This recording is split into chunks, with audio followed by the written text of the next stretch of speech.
Ladies and gentlemen, welcome to Zoids Wild King of Blast for the Nintendo Switch. A Japanese exclusive title that I just felt I had to give a try because of the Switch's region-free format, plus the fact that I was just such a huge Zoids fan as a kid, well, teenager, whatever, back in the early 2000s when I was in high school. I was really into Zoids, and I had a friend who was also into it, a brother who was really into it. We were just all about it. We watched the shows, played the games, that at least the ones that came out in the States.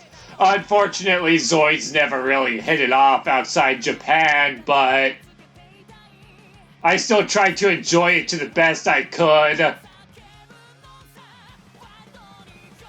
When I saw this game, I discovered it because I created a Japanese account on my Nintendo Switch so I could get the Japanese NES for its exclusive games. I was like, you know what? Why not? Why not have this available as well, just in case it comes in handy at any point? And then looking through the Japanese eShop, I saw this game and just impulsively needed to give it a try because it's been so long since Zoids has been a part of my life that I just had to give this game a try.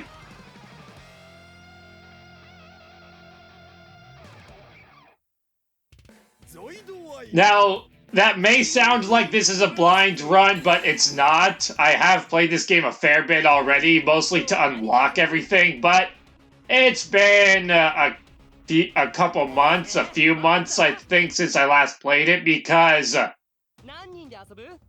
I would play the game more frequently, but the problem is it doesn't have online, which is a huge drawback for a fighting game. Not to mention, I also don't really have people around to really play the game with, but I wanted to just do a quick one-off of it, so that's what I'm going to be doing. First, we gotta choose our character. There's our stats displayed: attack, defense, and speed. And we can also change our color. And if we go to the second variant, we actually get different stats. Usually, it results in one stat being raised, another stat being lowered. But sometimes it just lowers a stat and doesn't raise one, so I'm not sure exactly what the advantage to those are, unless something does go up, just not enough to be represented. After we select our character, we can choose what bonus we want to get from going into basically the burst mode. We could have increased attack, defense, or speed, or a couple other things. I actually don't remember what these all are. The bottom one is broken because I think it just straight up gives you super armor during that stage. I actually don't remember what all these are because I don't read Japanese, and since this is just a quick one-off, I didn't really want to look online to double-check what all this stuff was. For the computer, I'm just going to let them be random, and they're me. Here's the settings. Infinite time, obviously. I don't think the stage really matters. I don't know what all this stuff is. Again, I think this information is available online. I actually haven't really done the standard versus mode yet like this much. I mostly just focused on the story mode, speeding through that so I could unlock all the characters. But it's an interesting game. It's not the best fighting game, obviously.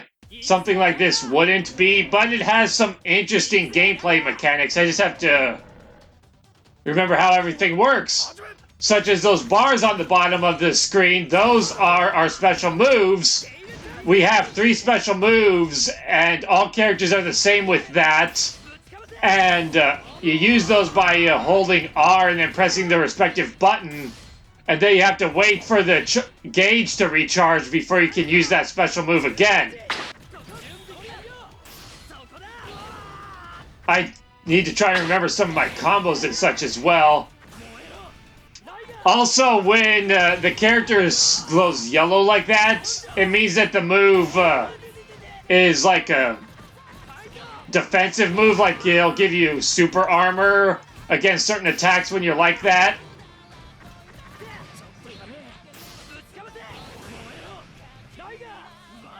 I feel like there's not a whole lot I have to say about this game, honestly. It's just a really unique but basic fighting game. It's very button mashy. All the combos are initiated basically the same way with all the characters. You have a weak attack for basic strikes. You have a hard attack that usually has the not guard break, but like the super armor thing. So you can like counter attack is basically what it is. And they also have a hard attack, which just isn't usually particularly useful. Then you can block, you can dodge. If you block too excessively, your shield can break.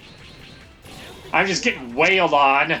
You can also use the burst gates to knock the opponent off of you at pretty much any time.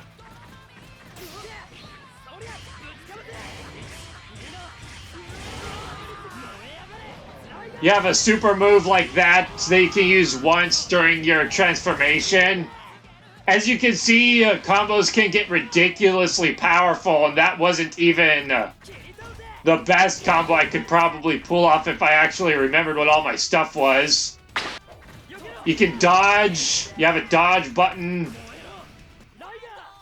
If you use certain attacks while blocking or dodging, you can have various effects. If you hit from behind, you're more vulnerable and can be knocked into a daze. Like just happened there, which allowed him to knock me out.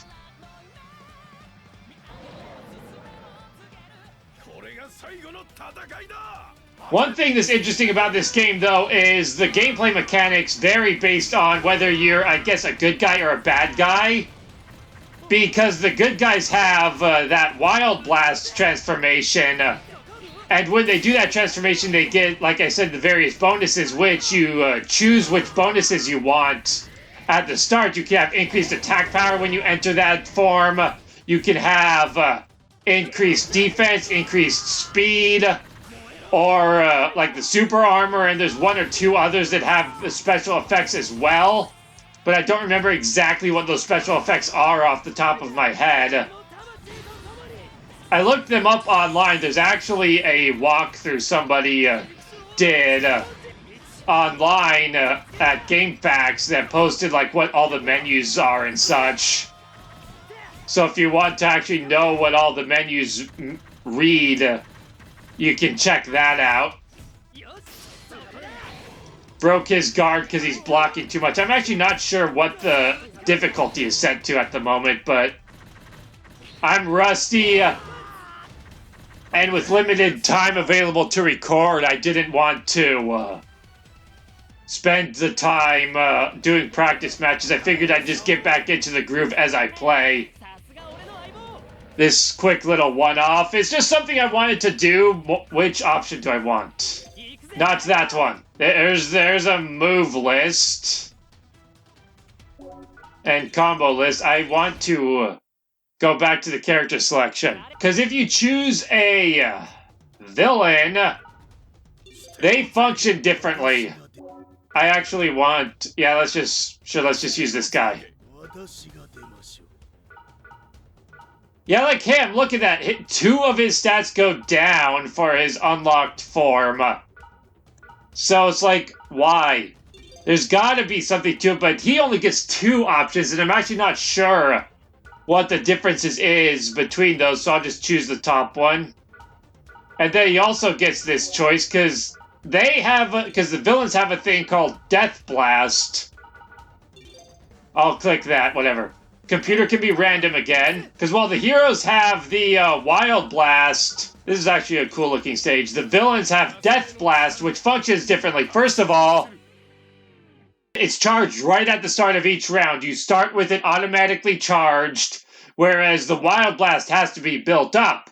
However, Death Blast, once you use it once, it's also more powerful. It's generally more powerful than the Wild Blast, so you can use it right away. It's more powerful, but you can only use it once during the round.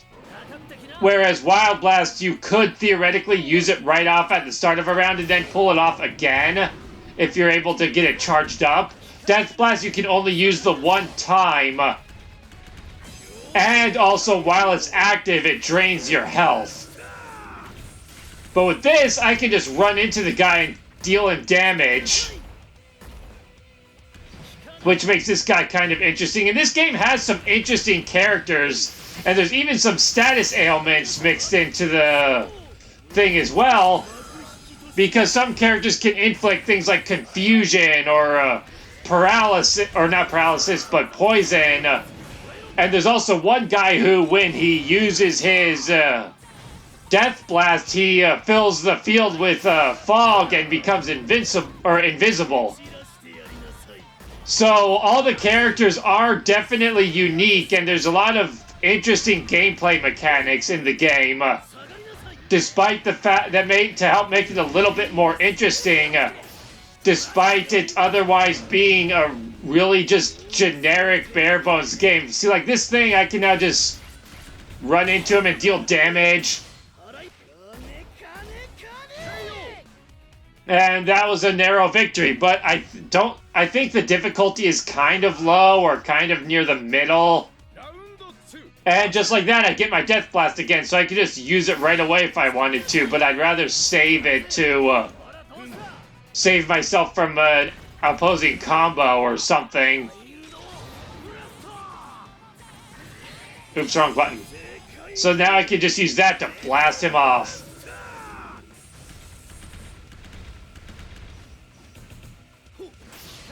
But yeah, on to... Oh, wow, that sucked.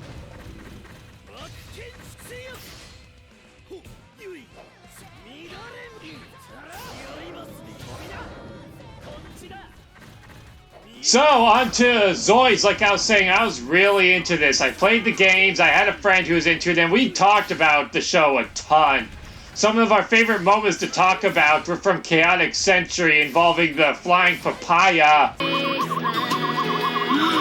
A papaya! Papaya! Wait for me! Mom, where are you going? And, the characters who like to have salt in their coffee. Coffee.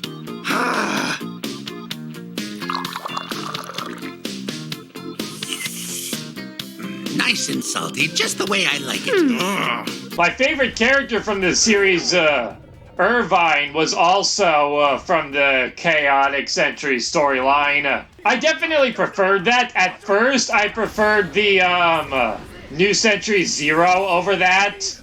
But as I got more into Chaotic Century, I wound up preferring that more because it just felt... the stakes just were more relevant. It felt just like a better show. The story was a little bit deeper. There's just more to it. It was just a more interesting thing to watch. But an interesting story about Zoids is it actually inspired a pen and paper game I made once.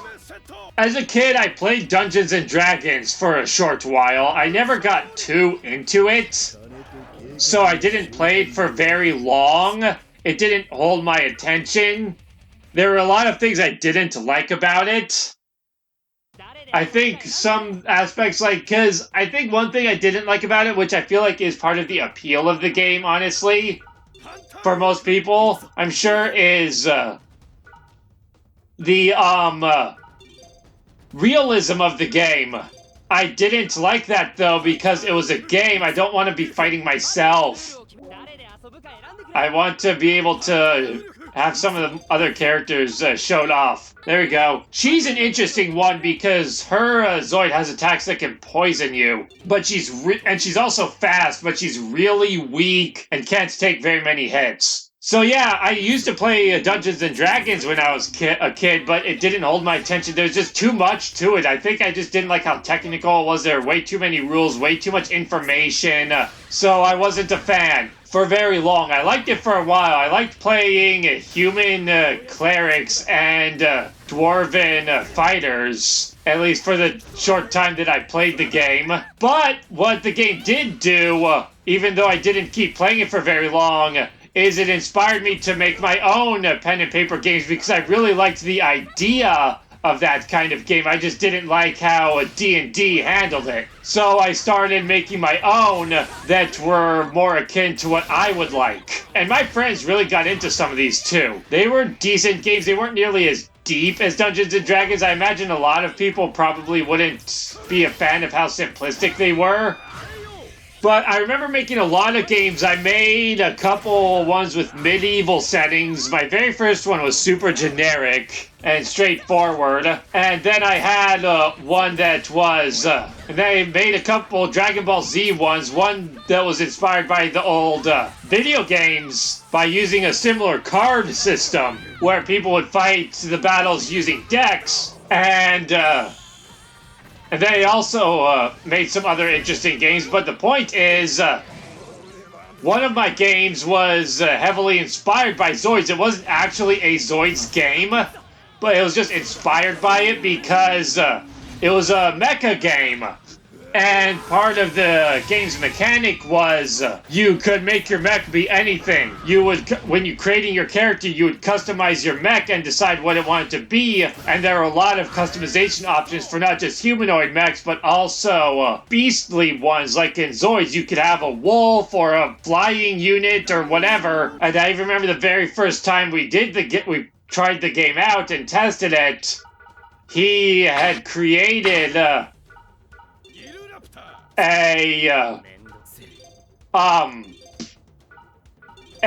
Liger to use in the game. And we did various scenarios. Some of them were kind of interesting. I even remember one time in a scenario with that game, my friend and my brother decided to make Pokemon themed mechs. My friend made a flying mech that looked like Latios, and my brother made a machine that was designed after Donphan, just filled to the brim with rocket launchers and shit to just blow enemies away. Ow, ow. What's interesting about this game is, despite the fact that I don't imagine it being a very big release, it does have DLC. I assume the DLC is based on a second season of the anime. But it's still interesting that a game like this got DLC. Granted, it was free DLC, so that was a good thing. But DLC nonetheless, and that comes to mind because this guy I'm fighting right now is one of the DLC characters. And I need to cancel the fact that I was just charging right into that by doing this. Ow! Look at that, that was... You can do so much damage so quickly in this game, it's ridiculous. And I missed that. This is actually turning into a problem.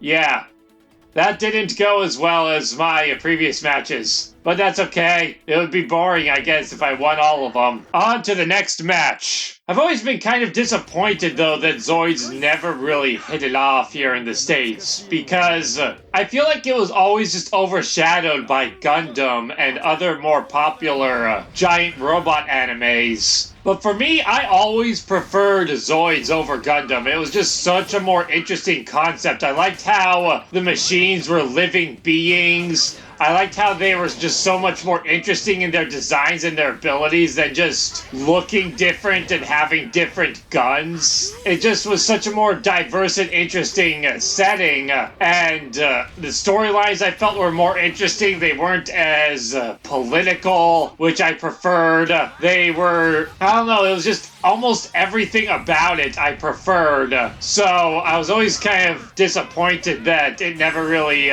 seemed to find an audience outside Japan, or at least here. I don't know if there are other countries that were maybe a bit better for it than it was here, but over here Zoids was just always kind of a really obscure thing that I had always wished could have been more than that. Ow. Although I have heard that this particular anime is being dubbed, so maybe there's some hope for this series at least to get some attention. Most of the Zoids animes have at least been released. The only one that I think was never actually released at all in the States was Zoids Genesis, although Zoids Fusors I know was cancelled halfway through, but a full English version does exist, which I have watched. I think it was completed in like another country like Australia or something, I don't remember. But for now, let's just wail on this guy and use the Spirit Bomb!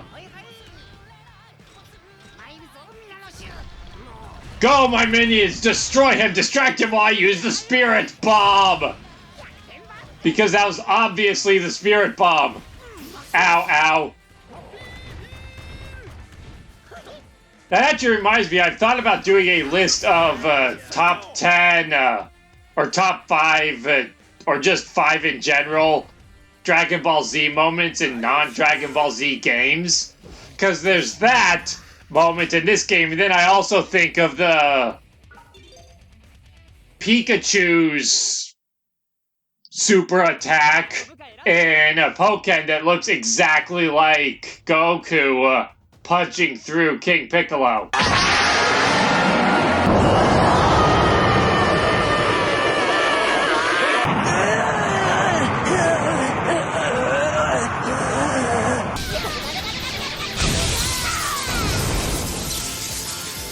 Of all the old Zoids games, my friends and I definitely played Zoids Battle Legends for the GameCube the most, and I was always really disappointed that game on the 360 never came out here, because there was a similar game that just looked like that, but better on the Xbox 360, but that never released outside Japan, and I actually was even more disappointed later on when I discovered that while there are some games on the 360 that are region-free, that was not one of them. So I was like, come on, the one Xbox 360 game I would actually want to import, I wouldn't be able to play on my Xbox. So I just was always kind of disappointed about that. I felt like if any game could be region-free, why couldn't it have been that one? Because we loved Zoids Battle Legends back then. We played that game all the time, particularly one friend and I. We could spend hours on that game just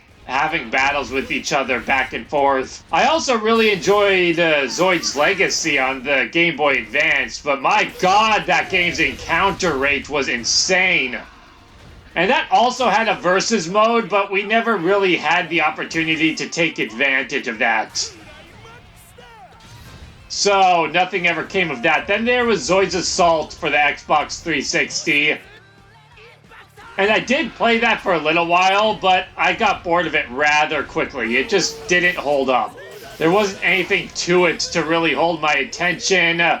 Yeah, it was a Zoids game, which was good, but the game only had a total of like 5 Zoids in it, despite being a tactical RPG that was demanding of more than that. It was just, you had your army only consisted of 5 guys, and a lot of them were just duplicates of the same thing, so you didn't even have variety in your own team. And then with enemies, you just kept fighting the same things over and over again. Not to mention, it overdid enemy reinforcements. Every single battle, there'd be enemy reinforcements, so that gameplay mechanic eventually lost any sense of surprise, like, oh, there's enemy reinforcements! What a shock, we're gonna have to deal with this! It was just, oh look, there's enemy reinforcements again!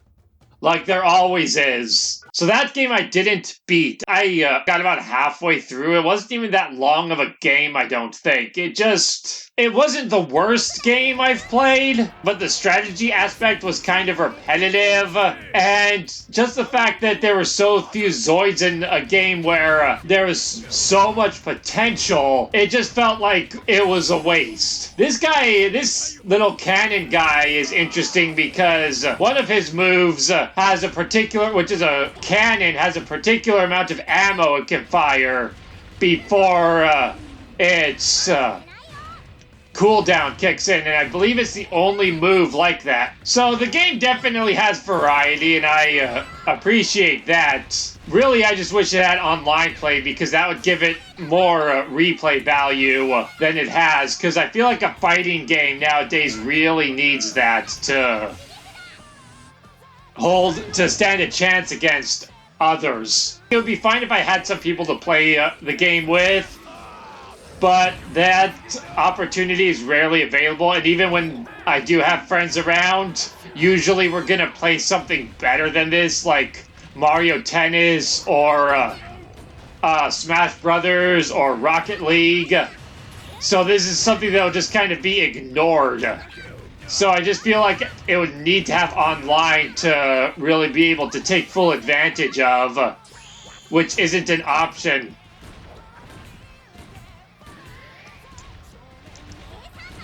Let's just try to finish this guy off with my slowness.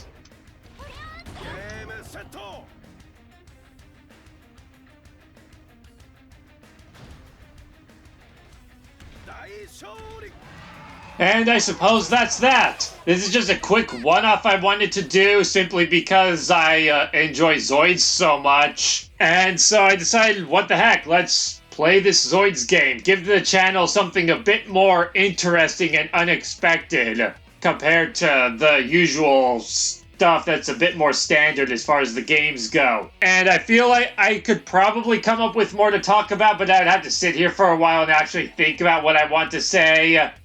So we're just going to leave it at that. If you enjoyed the episode, be sure to like, comment, and subscribe. And especially if you want to maybe tell some of your own Zoid stories. Maybe talk about some of your favorite characters, or maybe even your favorite Zoid. My favorite Zoid is Liger Zero, and that's actually where the L comes from in my Gurvmlk name, which is a fun little fact that I just thought to share right at this moment. And so, ow. So if you want to share any stories about Zoids of your own, any opinions about it, if this game looks interesting to you, you can let that be known.